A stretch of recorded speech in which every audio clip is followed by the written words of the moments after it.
नमस्कार, मावळ 24 तासमध्ये आपलं स्वागत. मी महादेव वाघमारे. पुणे जिल्ह्यातील हवेली तालुक्यातील चिंचोली गावामध्ये ओटा बांधण्याच्या कारणावरून 7 जणांच्या टोळक्याकडून कुऱ्हाडी आणि कोयत्यांनी 5 जणांवर गंभीर वार केलेले आहेत आणि ते YCM पिंपरी रुग्णालयामध्ये उपचार घेत आहे. देहरोड पोलीस स्टेशनच्या अंतर्गत हा गुन्हा येतोय. तर प्रत्यक्षात जे घडलंय ते आम्ही याकडनं जे फिर्यादी आहेत त्यांच्याकडनं. काय नाव तुमचं आणि काय घडलं नेमकं? मी रिपब्लिकन पार्टी ऑफ इंडिया देवरोड शहराचा सचिव आहे आणि मी सोशल वर्कचं सामाजिक काम करतो. या ठिकाणी मी माझ्या घरामध्ये जवळच ओटा बांधत असताना अक्षय उर्फ अनिरुद्ध चोपडे व सनी हा तडीपार गुंड असून तो त्या ठिकाणी आला आणि ही आमची जागा इथं येते, या जागेमध्ये काही तुम्ही करू नका.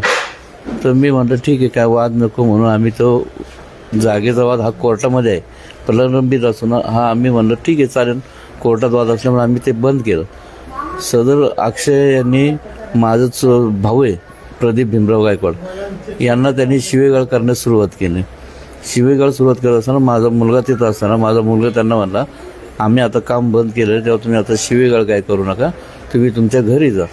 तर तो सनी तिथं असताना सनी म्हणला का मी रावण गँगचं टोळके आहे आणि चांगले भाई लोक मला सलाम करतात आणि तू मला उलटं बोलतोस, मी आज तुझ्याकडे बघतो. मी त्यांना सगळ्यांना समजून सांगून किंवा वाद नको म्हणून त्यांना समजून परत पाठवलं. 20 तारखेला संध्याकाळी 11च्या आसपास तो मराठी शाळेच्या इथं पेत बसला होता आणि माझा मुलगा खाली तिथं 3-4 जणांसंग मित्रांसंग गप्पा मारत बसले होते. हा पिऊन झाल्यानंतर घरी गेला आणि 4 जणांनी तिथं आला आणि त्यांना 4 जण त्यांना लाथाबुक्कीने मारत होते. तर मला तिथल्या मित्रांनी फोन केला का बाबा तुझ्या मुलाला मारतात, म्हणून मी तिथं गेलो असा. त्यांनी त्याला मारून तिथून पळ काढला. गाड्यांवरती 2 व्हीलरवरती पळत होते. तिथं गेल्यानंतर ते समोरच घराच्या जवळ राहत होते. मी तिथं फक्त विचारणा करण्यासाठी गेलो असा. अचानक त्यांनी ना डायरेक्ट कोयत्याने कुऱ्हाडीने मला मारहाण करायला सुरुवात केली. मला त्यांनी पहिल्यांदा गेल्या डायरेक्ट 2 कोयते डोक्यामध्ये मारल्यामुळं मी गंभीर असं खाली पडलं असता. माझी मिसेस वर पडली, मला वाचवण्यासाठी मध्ये आली. तर तिला देखील त्यांनी ना रॉडने आणि कोयत्याने असं मारायचा प्रयत्न केला आणि त्यातल्या जो सनी आहे त्याने मला परत एकदा कुऱ्हाड मारायचा प्रयत्न केला. तर माझी मुलगी प्रणाली ही मध्ये आली असं तिच्या हातावरती अशी त्याने कुऱ्हाड मारली का तिच्या हाताच्या 2 नस फाटलेल्या आहेत. तिचं कालच अतिसंवेदनशील अशा 2 नसांचं ऑपरेशन YCM रुग्णालयामध्ये झालेलं आहे. तसेच माझा भाऊ तिथून हिला मारहाण होत असताना माझा भाऊ असं तिथं आला असं त्याने कुऱ्हाड देखील त्यांनी जोरात परत त्याच्या हातावर मारले. त्याला देखील अशी खोल जखम आहे की आतमध्ये 5 टाके पडले असून वर देखील 5 टाके पडले आणि मुलाला देखील 2 तोंडाला आणि 2 डोक्याला आणि पाठीवरती असे दगडी असे एखाद्या गुन्हेगाराला कसं मारतं असं दगडी असं वरून ठेचून त्याला मारत होते. म्हणजे एवढी मारहाण होत असताना Dehu Road police station, Republican Party of इंडियाचे आमचं सर्व शिष्टमंडळ व बाकीचे सोशल वर्कचे सामाजिक कार्यकर्ते, राजकीय कार्यकर्ते व चिंचोलीचे सर्व महिला मंडळ, सर्व कार्यकर्ते तिथं जाऊन त्यांच्यावरती गुन्हा दाखल करून सांगत असताना तेथील जे तपास अधिकारी आहेत कनसे साहेब हे आम्हाला पूर्ण असहकार्य करत आणि उलट माझ्या मिसेसलाच ते म्हणत होते का तुम्ही काठ्यांनी मारले म्हणून सांगा म्हणून. हे खरं तर चुकीचे बाब आहे, कारण इतके आम्हाला सगळं वारचे असताना त्यांनी आम्हाला कसल्याही प्रकारचं कोऑपरेट करत आणि जो तडीपार गुंड आहे तो मोकट असंच फिरत होता. तो 4 पोरं उलटं घेऊन रावण गँगमध्ये पोरं घराच्या समोर आणून तिथं रावण मारून दहशत निर्माण करत होता. काय घडलं होतं नेमकं त्या दिवशी 20 जून 2026 रोजी रात्री 11च्या दरम्यान हे जे गंभीर मारहाण झाली त्याबद्दल काय नाव तुमचं? माझे नाव सविता राहुल गायकवाड. माझा मुलगा 11:15 दरम्यान शाळेच्या इथे बसला होता आणि माझे मिस्टर आतमध्ये घरामध्ये मोबाईल बघत बसले होते. अचानक घरात फोन आला. त्याच्या मित्रांनी फोन केला की मामा पळते, प्रणितला मारायला लागलेत. म्हणून ते पळत गेले आणि ते गेल्यानंतर ते मुलांना गंभीर मारत होते, दगडांनी वगैरे असं ठेचून मारत होते, पायाच्या बुटांनी मारत होते. तर मग ह्यांना पाहिल्यावरती ते गाडीवर पळून गेले घरी गेले आणि हे दोघंही घरी आले. माझ्या मुलाला आम्ही घरात ठेवलं आणि त्याचे पप्पा नातेवाईकच रिलेटिव्ह आहे काहीतरी समजून सांगावं म्हणून घरापर्यंत गेले. घरी गेले आणि घरी गेल्या त्यांच्या डोक्यात 2दा कुऱ्हाड मारून त्यांना खाली पाडलं आणि मी त्यांच्या पाठीमागं पळून डायरेक्ट त्यांच्या अंगावर पडले म्हणून ते वाचले. नाही तर ते आणखीन एक कुऱ्हाड त्यांच्या डोक्यात मारत होते. कोयत्याने मारला त्यांना, कोयता मारला त्यांच्या गेल्या डोक्यात आणि पडल्यानंतर मी त्यांच्या अंगावरती पडले म्हणून ते वाचले. नंतर माझ्या मुलीलाही कुऱ्हाड मारली.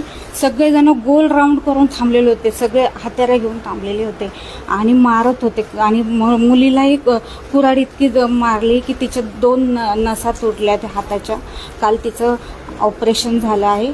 आणि माझे दीर मध्ये आले. दीरालाही इतकं जोरात खोलवर जखम केली आहे की त्यांना पण वरून 5 टाके, वरून खालून वरती 5 टाके, असे 10 टाके त्यांना पडलेले आहेत.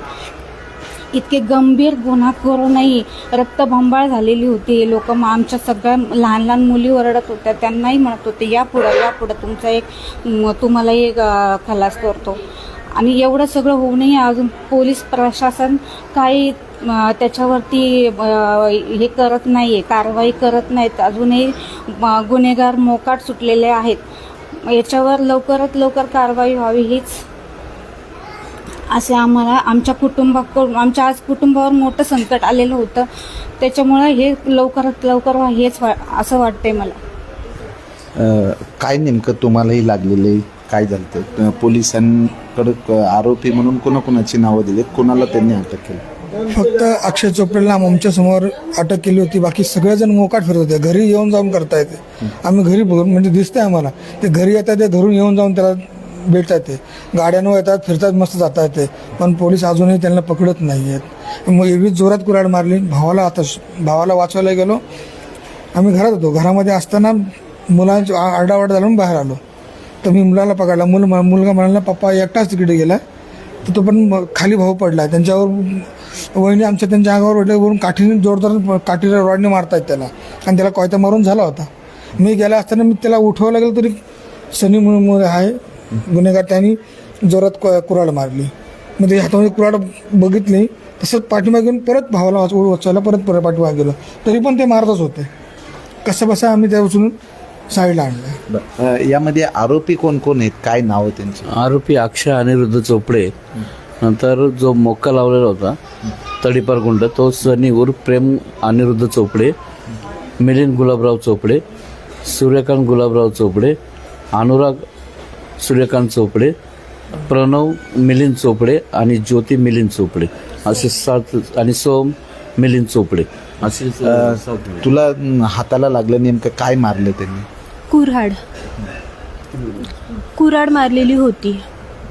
तर देहूरोड पोलीस स्टेशनच्या वतीनं या गायकवाड कुटुंबियांना संरक्षण मिळालं पाहिजे आणि त्या ओठा बांधण्याच्या कारणावरनं जी काही गंभीर मारहाण केलेली आहे. काय नाव तुमचं, काय सांगा? माझं नाव संदीप गायकवाड आहे. मी यांचा भाऊच आहे. मी कामाला गेलेलो असताना ज्यावेळेस मला कळालं कामामध्ये असं झालं, मी आल्यानंतर खनसे साहेबांनी ज्यावेळेस FIR दाखल केली ती माझ्या भावाच्या मुलाला वाचायला दिली नाही. त्यांनी डायरेक्ट FIR बनवली. त्याच्यानंतर जे 7 लोक असताना 7 लोकांवर कारवाई न करता फक्त 3च लोकांवर कारवाई केली. आम्हाला बोलतात की मुलाला कुठेतरी बाहेर पाठवा ना तर परत असं काय, म्हणजे डिपार्टमेंट जर समजा असं बोलत असू शकतो तर आम्ही दाद मागायची कोणाकडे? आणि आज सुद्धा डिपार्टमेंटने फक्त 3च लोकांवर कारवाई केली का? 7 लोक बाहेर असताना, एवढी लोक बाहेर असताना 3 लोकांवरच का कारवाई केली? याचा अर्थ कुठंतरी पाणी मुरतंय. आणि जर आम्हाला जर न्याय नसेल भेटलं तर उपयोग काय मग? म्हणजे डिपार्टमेंटकडे जाऊन उपयोग काय? बनसोडे सरांनी आम्हाला खूप सहकार्य केलं. त्यांनी फक्त सांगितलं की कारवाई करा, पण ती ठोस कारवाई पाहिजे, ती झालेली नाही. आज सुद्धा मोकाट येतात, घरासमोर येतात, फिरतात. फक्त 3च लोकांनी नाही मारलेले, एवढ्या लोकांनी मारले सुद्धा त्यांची एवढी दहशत आता झाली का ते बिंदासपणे राजरोसपणे फिरत आहेत. आणि माझ्या वहिनीकडनं ज्यावेळेस त्यांनी FIR एक लिहून घेतली ती तर न वाचत त्यांना दिली. माझ्यासमोर झालं ते. मी ज्यावेळेस म्हणलं मॅडम सर आम्हाला ते वाचायला द्या, तर म्हणले ते वाचायची गरज नाही, मी नंतर देतो. पण आमच्या भावजेची सही घेतली. मग तुम्ही डिपार्टमेंट काय करता हे आम्हाला सुद्धा कळत नाही. म्हणजे तुम्ही सरळ त्यांची बाजू घेताय आणि आमच्यावर दबाव आणायचा प्रयत्न करता का? तुम्ही त्वरित त्वरित सगळ्यांना अटक करायला हवी होती. आज तुम्हाला थोडंसं चाकू लागला तर तुम्ही लगेच हाफ मर्डर म्हणून पकडता, लगेच आत्मी लागता. आज एवढ्या लोकांवर घातक वार झाले कुऱ्हाडीनी, कोयतेनी, आणि तरी सुद्धा प्रशासन फक्त बघण्याची भूमिका घेते. याच्यासाठी मला लवकरात लवकर न्याय भेटला पाहिजे, अन्यथा आम्ही देरोड पोलीस चौकीसमोर अमरण उपोषणाला बसणार आहोत. या कुटुंबापासून माझ्या पूर्ण कुटुंबाला ना, माझा एकुलता एक मुलगा आहे, त्याच्या जीवाला धोका आहे. आणि इथून पुढं काही झालं तर आम्ही प्रशासनाला सोडणार नाही. काय नाव तुमचं, काय सांग? मी उज्ज्वला भीमराव गायकवाड, मी यांची बहीण आहे मोठी. मला एकच सांगू इच्छिते, जर समजा आरोपी बाहेर आहेत आणि जर जे आरोपी म्हणजे ज्यांना लागलेला आहे त्यांना आरोपी तुम्ही बनवलेला आहे, तुम्ही रात्रीचे 12 वाजता त्यांची व्हेरिफिकेशन तुम्ही पोलिसांकडून, ह्या बाईचे मिस्टर, ह्या बाईचा दीर, ह्या बाईचा मुलगा, ह्या बाईची मुलगी, सगळेजण हॉस्पिटलमध्ये असताना तुम्ही त्या बाईला 12 वाजेपर्यंत प्रशासन त्यांना अडवून ठेवते, ते FRS करायला लावते. FRS करण्यासाठी तुम्ही त्यांना तिथं बोलून घेतला. आणि मला एक सांगा, जर समजा बाईच्या साधा गालाला हात लावला तर तुम्ही लगेच त्याच्यावरती कलम लावता. आज ह्या मुलींना, महिला असताना तुम्ही एवढं मारलेले त्यांना, तर तुम्ही त्याच्यावरती कारवाई का करू शकत नाही? आणि परत वरून तुम्ही आम्हाला सांगता की तुम्ही म्हणजे त्यांनी कसं केलंय, प्रशासनाने कसं केलंय की आम्ही आरोपी आहेत म्हणून तुम्ही आम्हाला बोलवताय सारखं. तर तुम्ही आम्हाला बोलवू नका, जे लोक आहेत त्यांना बोलवा ना, जे कारवाई करायची आहे त्यांच्यावर कारवाई करा ना. एका मुलाला तुम्ही परत आम्ही तुमच्याकडे विचारायला गेलो त्याच्यावर तुम्ही आम्हाला काय उत्तर दिलं? एकावरती FRS करतात पण 100 लोकांवरती FRS करत नाही. आम्हाला देवरोड पोलीस स्टेशन कडून कुठलाही प्रतिसाद मिळालेला नाही. आणि लवकरात लवकर देवरोड पोलीस स्टेशन मध्ये जे कोणी अधिकारी आहेत त्यांना तुम्ही जाब विचारायला पाहिजे. निदान मी तर म्हणेल की निदान पब्लिकने तरी त्यांना जाब विचारला. जर ह्या कुटुंबातले सगळे कुटुंब अधिकारी सगळे एका बेडवर पडून आहेत तर आम्ही तो जायचं कुणाला? एकट्या माझ्या भावानी किंवा एकट्या आज मी बघतीये, शनिवारपासून मी अवस्था बघतीये, इथं सगळेजण रक्ताच्या थारोळ्यात होते. आणि तुम्ही पंचनामे कुठे करता? रोडवर पंचनामे करतात का? कुठला पोलीस अधिकारी असा आहे आणि कुठला पोलीस स्टेशन असं आहे की रोडवर जाऊन पंचनामा करता? म्हणून मला ह्याचं उत्तर पाहिजे की पंचनामा रोडवर होतो का? ज्या ठिकाणी पोलीस स्टेशन जायला पाहिजे, जे पोलीस स्टेशन मध्ये आहे, जे पोलीस अधिकारी आहेत त्यांनी तिथं जाऊन ते सगळं करायला पाहिजे होतं. पण तिथं आम्हाला कुठल्याही प्रकारची आमच्याकडे पैसा पाणी नाहीये. आम्ही सामान्य माणसं आहोत. सामान्य माणसं आम्ही कायदेशीर लढणार. ज्याच्याकडे पैसा आहे तो लढेल, ज्याला पाहिजे त्याचं तो तसं करेल. पण आम्ही एक सामान्य माणसं असल्यामुळे आम्हाला न्याय हा मिळालाच पाहिजे. आणि माझ्या भावांना हा न्याय मिळाला. माझा एकुलता एक भाचा आहे. आमच्या 7 मुली आहेत. आमच्या 7 मुलीमध्ये जर समजा एकीला जरी कमी जास्त काय झालं तर मी देवरोड प्रशासनाला सोडणार नाही. मी पण महिला बालकल्याणची अंगणवाडी सेविका आहे. मी महिला बालकल्याणची अंगणवाडी सेविका, ह्या पण महिला बालकल्याणच्या अंगणवाडी सेविका आहेत, मदतनीस आहेत. मग तुम्ही मला सांगा, महिलांवरती एवढा अत्याचार होत असेल तर तुम्ही त्याच्यावरती तुम्ही कार्यवाही नको करायला का?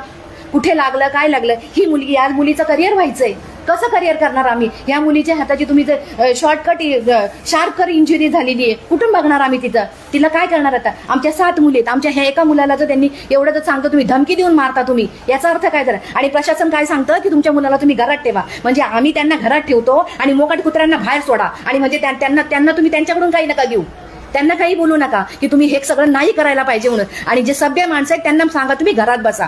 हा कुठल्या प्रशासनाचा काय कायदा आहे? ह्या कायद्याला उत्तर द्यायलाच पाहिजे. आणि मला ह्याचं उत्तर नक्कीच पाहिजे. आणि